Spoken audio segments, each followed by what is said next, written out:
Fancy saris కంచిపట్టు సారీస్ కి ప్రత్యేకంగా పెట్టింది పేరు మన పూర్ణిమ ప్రింట్స్ KPHP అండ్ మాదాపూర్.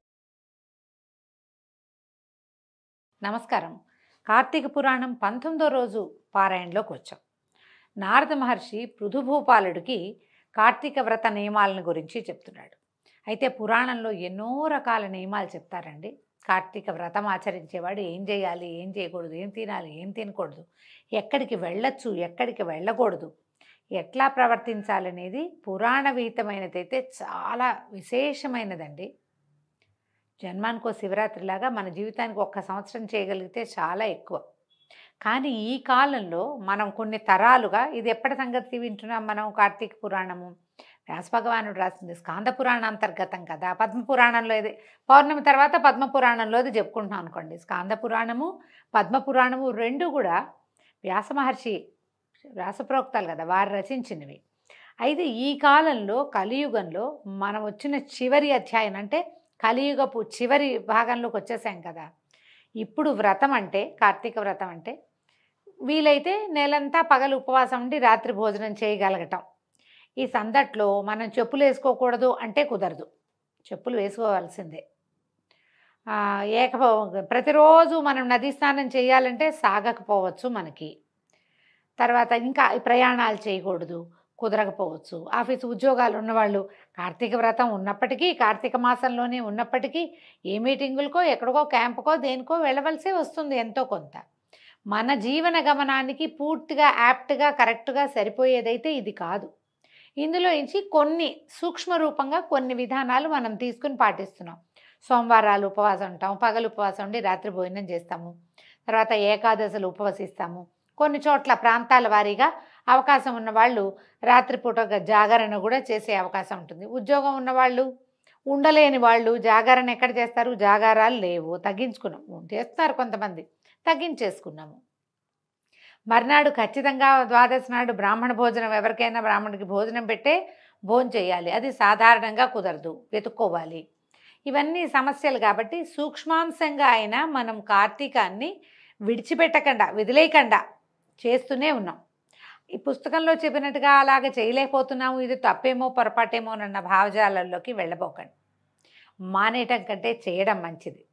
చేసేటప్పుడు ఎంతో కొంత చెయ్యాలి తప్పకుండా. కాబట్టి ఈ విధానాలు పురాతనమైనవని తెలుసుకుందాము. అప్పుడు ఏం చేసేవాళ్ళు, ఏం చెప్పబడింది అనేది వినయంతో వినడమే ఈ కార్తీక పురాణపు లక్ష్యం. సరే చూద్దాం ఇప్పుడు ఏం చెప్తున్నారు. కార్తీక వ్రతస్థులకు నియమాలు చెప్తున్నారు. ఈ వ్రతస్థుడు మాంసము, తేనె, రేగుపళ్ళు, నల్లావాలు, ఉన్మాదకాలని భుజించకూడదు. మనం ఇప్పుడు ఉపవాసం అనగానే నీళ్ళల్లో తేనె వేసుకుని తాగండి, కొంచెం షుగర్స్ అందుతాయి అని చెప్తున్నామండి. ఇందులో మాత్రం తినకూడదని చెప్తారు. ఈ ఉన్మాదకాలంటే కొంతమందికి చూడండి, మనం పాన్ పరాగ్ లాంటివి నోట్లో వేసుకుంటే ఒక శాంతంగా ఉంటుంది, అలాంటివి వేసుకుని అవి ఇప్పుడు తీసుకోకూడదు. అంటే మనల్ని పాసిఫై చేసేవేవి పుచ్చుకోకూడదు అన్నమాట. తర్వాత పరాన్న భుక్తి, వేరే వాళ్ళ ఇంట్లో భోజనం చేయకూడదు ఖచ్చితంగా. తర్వాత పరద్రోహము, పక్కవాడిని ఎవరికి ద్రోహం చేయకూడదు. దేశాటనని త్యజించాలి. దేశాటం అంటే క్యాజువల్ ట్రిప్స్కి వెళ్ళవద్దు, కానీ తీర్థయాత్రలు మాత్రం తప్పకుండా చేయొచ్చు. ఫలానా దేవాలయం కోసం ఫలానా ఊరు వెళ్ళటం, మీరు వెళ్ళిన ఊర్లో దేవాలయాలు చూడాలి కానీ ఇతరత్ర ఫ్యాన్సీ వ్యవహారాలు, మ్యూజియం ఉంది చూద్దాం, ఇంకేదైనా ఉంది వేరే మతాల తాలూకు గోపురాలు బాగుంటాయని చూడడం, అలాంటివి చేయకూడదండి. తర్వాత మన పార్కులు అవి చూడకూడదు. మీరు వేరే ఊరు వెళ్తే తప్పకుండా దేవాలయ దర్శనం మాత్రమే, తీర్థాటనగానే వెళ్ళాలట. దేవ బ్రాహ్మ గురు రాజులను, స్త్రీలను, గోవ్రతస్థులను దూషించకూడదు. ఈ సమయంలో ఈ నెల రోజులు ఇది మనం చేయగలుగుతాం. దైవ దూషణ పనికిరాదు, బ్రాహ్మణ దూషణ పనికిరాదు. గురువు మనకి ఎవరైతే మనకి నేర్పిస్తారు, ఇప్పుడు ఇదివరకు అట్లాగా మనకి గురువు లేరు, మనకున్నదంతా టీచర్లే, వాళ్ళనే మనం గురువులుగా భావిస్తాం. లేదా మన తాలూకు ప్రాజెక్ట్ హెడ్స్ కూడా మనకి గురువులే, ఎవరో మనకి నేర్పిస్తారు, వాళ్ళని కూడా గురువుగానే భావించాలండి. వాళ్ళని దూషించకూడదు. తర్వాత రాజు అంటే ఇప్పుడు రాజులు లేరు కదా, అధికారులు అనుకుందాం, లేదా పదవిలో ఉన్నవాళ్ళు దూషణకి దిగకూడదు. స్త్రీలని దూషించకూడదు. తర్వాత గోవ్రతస్థులు, ఇలాగే మనలాగా వ్రతంలో ఉన్నవాడిని అసలు దూషించకూడదు. మనలాంటి వ్రతంలో ఉన్నవాడిని దూషించామా భగవంతుడిని దూషించినట్టే, వెంటనే శాపాలు వచ్చేస్తాయట. అవిసె నూనెను, నువ్వుల నూనెను, విక్రయాన్నమును, నింద్యవ్యజనయుక్త భోజనాన్ని, దూషిత ఆహారాన్ని విసర్జించాలి. అవిసె నూనె, నువ్వుల నూనె తినకూడదు కార్తీక మాసంలో. అవిసె నూనెలు మనం ఎట్లాగూ తినం, ఎప్పుడో ఒకసారి ట్రై చేస్తాం, కానీ అవిసె నూనె డబ్బాలు కొనుక్కొని చాలామంది మానేస్తారు. అది మహాజిగురు బంకలా ఉంటుంది, ముట్టుకోరు దాన్ని. నువ్వుల నూనె వాడుకుంటాం వంటల్లో, దాన్ని మానేయాలట. అంటే ఇప్పుడు మనం ఒక పని చేయొచ్చు, నెలంతా మానేస్తామో మానేయమో, ఈ ఉపవాసం ఉన్న రోజు సాయంకాలం భోజనం చేస్తాం కదా, సోమవారాలు, తర్వాత ఏమో ఏకాదశి నాడు ఉపవసించి ద్వాదశి నాడు భోజనం చేస్తాము, తర్వాత పౌర్ణమి నాడు పగలు ఉపవాసం ఉండి సాయంకాలం భోజనం చేస్తాము. అప్పుడు మీరు నువ్వుల నూనె వాడకుండా ఉంటే సరిపోతుంది వంటలోకి. తర్వాత ఏం చెప్తున్నారు, విక్రయాన్నము ఎక్కడా కొనుక్కుని తినద్దు. అంటే మనం ఏదైనా ఊరు వెళ్ళినప్పుడు ఇక తప్పదు కదంటే అప్పుడు దేవుడికి నమస్కారం చేసుకుని, పురాణాల్లో చెప్పబడింది, కానీ నాకు కుదరటలేదు, నేను వేరే ఊరు వచ్చాను. మనం తీర్థయాత్రకు వెళ్ళినప్పుడు కూడా అన్నం కొనుక్కుని తినే రోజేనండి, కలియుగం కదా ఇది. చేయలేనప్పుడు ఇక ముందుకెళ్ళిపోవటమే. తర్వాత నింద్య వ్యజన భోజనయుక్తం, ఏదైనా ఈ కూరలు మంచివి కాదు అని చెప్పిన వాటిని తినడం. ఉల్లిపాయలు వేసింది పనికిరాదండి, తినకూడదు. తర్వాత దూషిత ఆహారము, ఏదైనా కొంచెం కలుషితమైంది అలా అనుమానం వస్తే, అంటే నిలవబడింది, అవి తినకూడదన్నమాట. ప్రాణి సంబంధిత మాంస చూర్ణాలు, ఆమ్ల సంబంధితాలైన నిమ్మకాయలు, కొర్రల వంటి హీన ధాన్యాలు, అంటే తృణధాన్యాలు అంటున్నాం కదా మనం. ఇంకా ఆ పురాణంలో మాత్రం హీనధాన్యం అని చెప్పారండి, అలా ఎందుకు చెప్పారో తెలీదు, కానీ చెప్పబడింది. సద్దన్నాన్ని రాత్రికి పొద్దున వండిన అన్నాన్ని సాయంకాలం ఉపవాసం విడిచేటప్పుడు తీసుకోవద్దు, పనికిరాదు. సద్దన్నాన్ని స్వీకరించద్దు. మేక, గేదె, ఆవు తప్ప ఇంకా ఏ ఇతర ప్రాణుల ఆమిష సంబంధ క్షీరాలను స్వీకరించద్దు. ఆవు పాలు, గేదె పాలు, మేకపాలు తాగేవాళ్ళు కొంచెం పల్లెల్లో కనపడతారండి, మనకి ఇప్పుడు కొంచెం తక్కువే. ఇవి తప్పిస్తే గొర్రె పాలు కానీ గాడిద పాలు కానీ, ఇప్పుడు ఆరోగ్యానికి గాడిద పాలు ఇస్తున్నారు కదా, అవి తీసుకోవద్దట. తర్వాత బ్రాహ్మణుల చేతే అమ్మబడే రసాలను, భూజాత లవణాలను విసర్జించాలి. ఇదేమిటో మనకు పెద్దగా తెలియదండి, ఆ కాలంలో జరిగేదేమో. రసాలు తీసుకోకూడదట. భూజాత లవణాలు, నేను అనుకుంటాను ఇది సైంధవ లవణము, అది పనికిరాదని వీళ్ళ పాయింట్ ఏమో అనుకుంటున్నాను, అదైతే తెలీదండి. రాగి పాత్రల్లో ఉంచిన పంచగవ్యము, చిన్న చిన్న గుంటల్లో ఉండే నీళ్లు, దైవానికి నివేదించబడిన అన్నము, ఈ మూడు మాంసతుల్యాలుగా చెప్పబడుతున్నాయి. మనం మొట్టమొదట కార్తీక పురాణం గురించి, కార్తీక మాసం గురించి చెప్పుకునేటప్పుడు కొన్ని వాక్యాలు చెప్పుకున్నామండి. ఇప్పుడు మళ్ళీ వాటిని చెప్దాం. కార్తీక మాసంలో ఉపవాసం అంటే సాధారణంగా ఆహార స్వీకారం చేయకుండా ఉండడమే ఉపవాసం అని మన లోక సహజంగా చెప్పుకునేది. భగవంతుని సన్నిధిలో ఉండటం, గోవిందనామాలు, విష్ణునామాలు, శివనామాలు, నామ సంకీర్తన చేసుకుంటూ ఉండటం, సాధ్యమైనంత నిశ్శబ్దంగా ఉండటం, బ్రహ్మచర్యము, ఏకభుక్తము, భూశయనము పాటించటము, ఇవి మనకి సాధారణంగా ఉపవాస నియమాలు. అయితే కొంచెంమంది మన గర్భవతులు కానీ, చంటి పిల్లల తల్లులు కానీ, అనారోగ్యంతో ఉన్నవాళ్ళు కానీ, వృద్ధులు కానీ, చేతకాని వాళ్ళు, కొంతమంది ఓపిక లేని వాళ్ళు, అన్నం లేకుండా ఉండలేని వాళ్ళు, ఇలా ఉంటారు కదా, వీళ్ళకు కూడా ఉపవాసం చేయాలన్న ఆస్థ ఉంటుంది. కార్తీక మాసం మంచిదని వింటాం కదా, అప్పుడు ఏమనుకుంటాం మనము, ఏం చేయొచ్చు దానికి సులువైన పద్ధతి. మనం ఉదయకాలంలో వంట చేసుకుని, స్నానం చేసి శుభ్రంగా దేవతార్చన ముగించుకుని, దీపారాధన, అర్చన కాకపోతే దీపారాధన చేసుకుని, వాకిట్లో తులసి దగ్గర, వేదిగుమ్మం దగ్గర ఒక దీపం పెట్టుకుని వంట ముగించేసి, చేసిన వంట మొత్తాన్ని భగవంతుడికి నివేదన చేసేయండి. ఊరగాయలు తినద్దు. ఈ ఉపవాసపు రోజులు అంటే సోమవారాలు, పౌర్ణమి ఉపవాసం అని చెప్పుకుంటాం కదా, ఏకాదశులు, ఊరగాయలు తీయద్దు. డబ్బాల్లోవి పొళ్ళు కానీ అవి కానీ ఏమీ తీయబోకండి. ఏం కావాలో అవి వండేసుకోండి. ఆ వండిన ఆహారాన్ని భగవంతుడికి నివేదన చేసేయండి. అన్నము, పప్పు, కూర, రసము, తర్వాత ఏదైనా పచ్చడి చేసుకుంటే అది, పిల్లల కోసం ఏదైనా చిన్న తీపి పదార్థం చేస్తే అది కూడా, పళ్ళు మన ఇంట్లో ఉన్నవి, వీటిని దేవుడికి పొద్దున నివేదన చేసేయండి. మీరు అదే పదార్థం తింటే బయటది ఏది స్వీట్ డబ్బా ఉందని అందులోంచి ఒకటి నోట్లో వేసుకోవద్దు. బిస్కెట్లు కనపడితే ఒకటి తీసి నోట్లో వేసుకోకండి. విడిగా పెట్టిన పళ్ళు వద్దు. దేవుడి దగ్గర ఏది నివేదన చేశారో అది మీరు తీసుకుంటే కనుక అద్భుతమైన ఉపవాసం అవుతుందండి. భగవంతుడి సమీపంలో ఉండటమే అది. నివేదన చేయబడిన పదార్థం తింటే మాంసాహారం దాంతో సమానమట. ఇప్పుడు ఇది వ్రతస్థులకి ఖచ్చితంగా చెప్పబడింది. మనం వ్రతస్థులం కాదు, ఏదో సామాన్యంగా వెళ్తాము. మనం కూడా ఇలాంటి విధానాన్ని అవలంబించవచ్చు. ఆలోచించి ఇలాంటి ప్రయత్నం చేసుకుంటే ఉపవాసం ఉండలేని వాళ్ళు కూడా భగవంతుని సమీపంలో వసించడానికి ప్రసాదం తీసుకోవటం ఒక ఉపయోగకరమైన పని. మీరు నివేదన చేస్తే అన్నం ప్రసాదం అయిపోతుంది, అంతే. బ్రహ్మచర్యాన్ని, భూశయనాన్ని పాటించాలి. ఆకులలోనే భోజనం చేయాలి. ఎవరైతే ఇది నియమంలో ఉన్నారో వాళ్ళు ఉపవాసం విడిచేటప్పుడు బాదమాకుల్లోనూ విస్తరాకులోనూ అరిటాకులోనూ పూజిస్తే అరిటాకు చాలా శ్రేష్టం అండి. బాదమాకులు కూడా మంచివే. కుదిరితే మనం విస్తర్లలో లేకపోతే విస్తరాకు ఉంటుంది వాటిలో భోజనం చేయటం. తర్వాత 4వ జామున భుజించడమే శ్రేష్టం. ఈ కార్తీక వ్రతస్థుడు ఒక్క నరక చతుర్దశి నాడు తప్ప తక్కిన దీక్షా దినాల్లో తైలాభ్యంగనం చేయకూడదు. అంటే ఇప్పుడు చూడండి, ఈ చతుర్దశి ఎందుకు వస్తుంది, నరక చతుర్దశి కార్తీక మాసంలో అని ప్రశ్న వస్తుంది. పురాణం ప్రకారము సూర్యుడు తులా సంక్రమణం చెందిన దగ్గర నుంచి ఈ కార్తీక వ్రతం పెట్టుకుంటారు. అది ఎప్పుడు జరిగింది? కిందటి నెలే జరిగిపోయింది. ఇంచుమించుగా ఆ పౌర్ణమి మర్నాటి నుంచి, ఇప్పుడు ఆశ్వయుజ పౌర్ణమి నుంచి కార్తీక పౌర్ణమి వరకు తులా సంక్రమణం. ఈ 40 రోజులు 30 రోజులు చేసే వాళ్ళకి ఇది చెప్తున్నారనమాట. దీక్షా దినాలలో తైలాభ్యంగనం చేయకూడదు. మనం ఎట్లా అప్లై చేసుకోవాలంటే, ఉపవాసం ఉన్న రోజున నెత్తికి నూనె పెట్టుకుని స్నానం చేయకూడదు. ఒట్టి నీళ్లు పోసుకోవచ్చు. నదిలోనో చెరువులోనో, బావి దగ్గర అయితే నదిలో చెరువులో అయితే మునగడం, 3 మునకలు వేయటం, బావి దగ్గర అయితే బకెట్ ఎత్తి నెత్తి మీద పోసుకోవటం అంతే తప్ప నూనె రాసుకొని తలంటి పోసుకోకూడదు.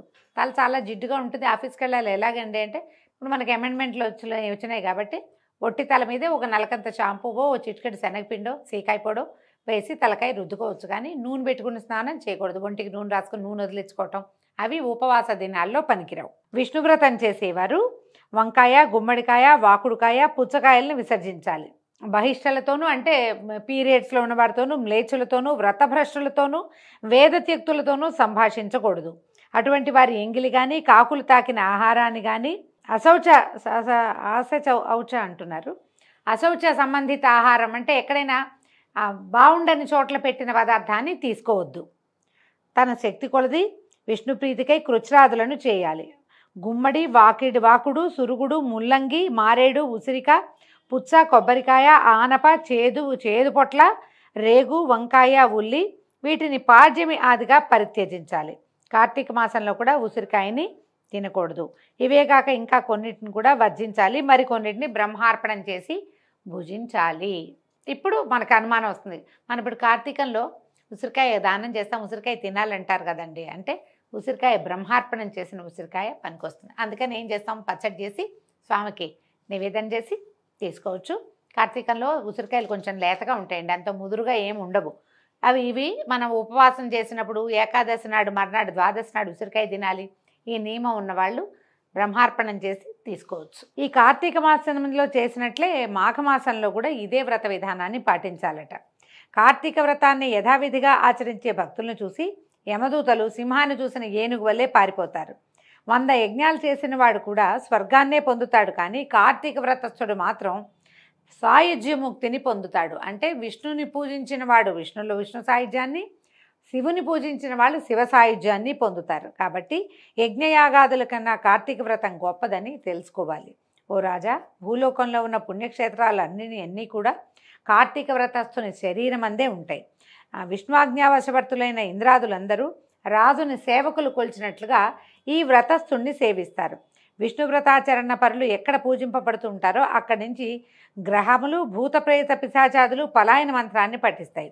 యథావిధిగా కార్తీక వ్రతం చేసే వారి పుణ్యాన్ని చెప్పటం చతుర్ముఖుడైన బ్రహ్మ కూడా సాధ్యం కాదు. ఈ కార్తీక వ్రతాన్ని విడవకుండా ఆచరించేవాడు తీర్థయాత్రలు చేయవలసిన అవసరమే లేదు. ఎందుకంటే వీడు తీర్థయాత్ర చేసినట్లే అవుతుందట. అయితే ఇంకా చెప్తున్నాడు, ప్రజారంజనశీల పృథునుపాల. ఇంకా ఈ కార్తీక వ్రత ఉద్యాపన విధిని సంగ్రహంగా చెప్తున్నాను విను. మనం ఇప్పుడు వ్రతము ఉద్యాపన 2 చేయమండి, కార్తీక మాసాన్ని పాటించుకుంటూ వెళ్తాం అంతే. ఈ వ్రత ఉద్యాపన విధి ఏం చెప్తున్నారనమాట.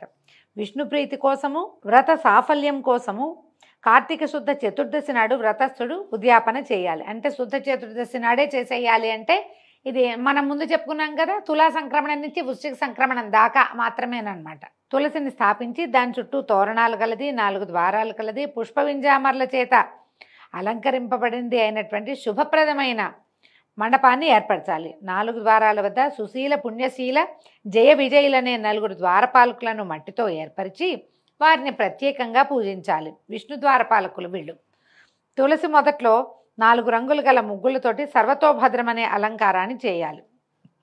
దానిపై పంచరత్న సమన్వితము, నారికేళ్ల సంయుక్తము అయినటువంటి కలశాన్ని స్థాపించి శంఖచక్ర గదా పద్మధారి పీతాంబరుడు లక్ష్మీ సమేతుడు అయిన నారాయణుణ్ణి పూజించాలి.